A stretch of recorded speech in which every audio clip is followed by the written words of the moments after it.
Hello everyone, welcome to कलाम कानून।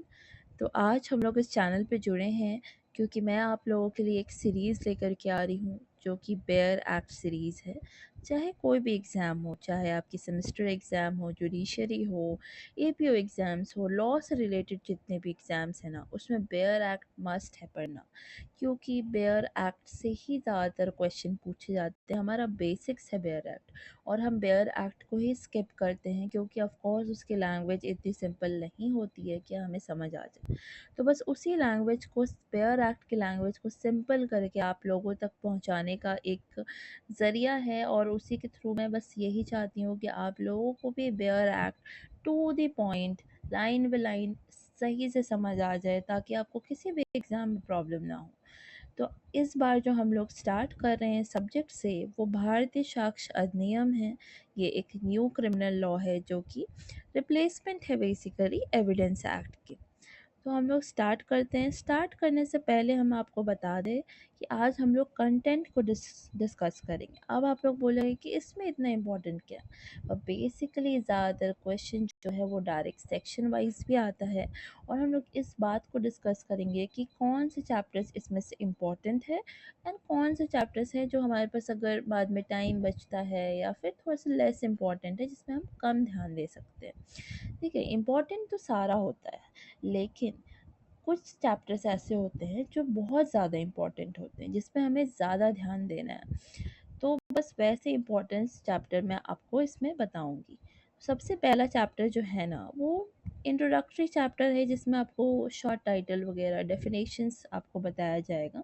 तो ये इम्पॉर्टेंट है क्योंकि इसमें बहुत छोटे छोटे क्वेश्चंस उठते हैं जो आपको शायद पता भी नहीं होगा कि वो कहाँ से पूछ सकता है, तो वो मैं आपको एक्सप्लेन करूँगी।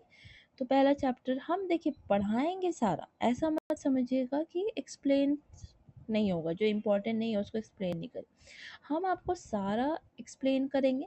हाँ, लेकिन आपको ये बता दे रहे हैं कि कौन सा बहुत ध्यान देने की ज़रूरत है और कौन सा कम ध्यान देने से भी चल जाएगा। तो अब चैप्टर 2 जो है रेलेवेंसी ऑफ फैक्ट, ये बहुत इंपॉर्टेंट है। रेलेवेंसी ऑफ फैक्ट जो है, ये समझ लीजिए एक बेस है। एविडेंस एक्ट का, साक्ष्य अधिनियम का एक बेस है। आपको ये समझ आएगा तभी आपको आगे भी चीज़ें समझ आएगी, इसीलिए ये बहुत इम्पॉर्टेंट है। इसमें एक जो है एडमिशन, ये भी बहुत इम्पॉर्टेंट है। ये पूरा ही चैप्टर एक्चुअली बहुत इम्पॉर्टेंट है। अब हम लोग नेक्स्ट चैप्टर की तरफ चले, तो इसमें पूरा ऑन प्रूफ है। ऑन प्रूफ उतना इम्पोर्टेंट नहीं है, ठीक है, उसको हम लोग पढ़ेंगे तो ज़रूर, बट उतना इम्पोर्टेंट नहीं है।